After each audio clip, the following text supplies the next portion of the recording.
ان کی پہنچ اور ان کی عظمت اور ان کی رفت کا کون اندازہ کرے. ہمارے درس نظامی میں داخلی نصاب کتاب ہے شرح قائد نصفیہ. تمام مکاتب فکر کے مدارس میں اہل تشیع کے علاوہ سبکن پڑھائی جاتی ہے. اور اس کتاب کی تشریح لکھی ہے علامہ عبدالعزیز پرہاروی علیہ رحمہ نے النبراس کے نام سے. اس میں حضرت ابو الحسن رفاعی کا ایک قول پیش کیا ہے.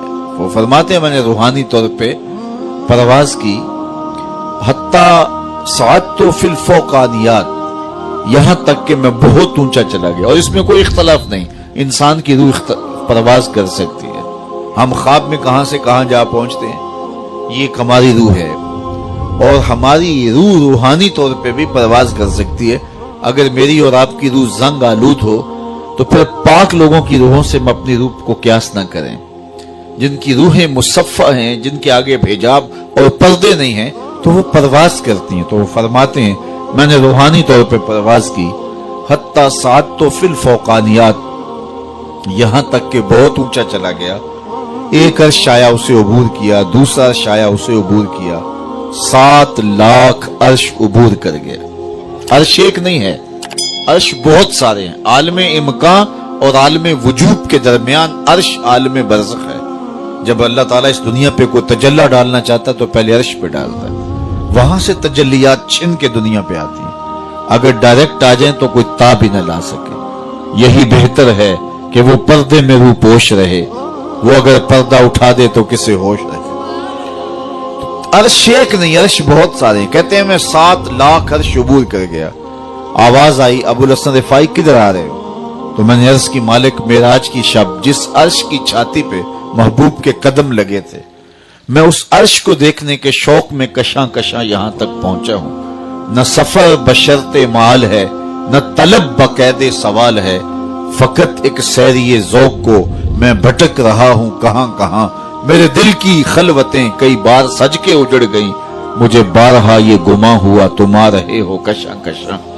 کہا تو میں اس شوق میں یہاں تک پہنچا ہوں تو میں اس عرش کو دیکھنا چاہتا ہوں اور میری پرواز کی غرض و غایت یہ ہے. تو آواز آئی ارجع لا وصول لکا، ابو الحسن پلٹ جاؤ، تم کروڑوں سال بھی پرواز کرو، جس عرش کی چھاتی پہ محبوب کے قدم لگے تھے وہاں تمہارا خیال بھی نہیں پہنچ سکتا. جس نبی کے قدم اتنے اونچے ہیں اس نبی کا سر کتنا اونچا ہوگا. کوئی حد ہے ان کے عروج کی، بالا غل اولاب کمال ہی. تو کہا دہا سے مراد حضور کے کمالات ظاہریہ ہیں اور لیل سے مراد حضور کے کمالات باطنیہ ہیں. ایک قول یہ پیش کیا کہ دہا سے مراد حضور علیہ الصلوۃ والسلام.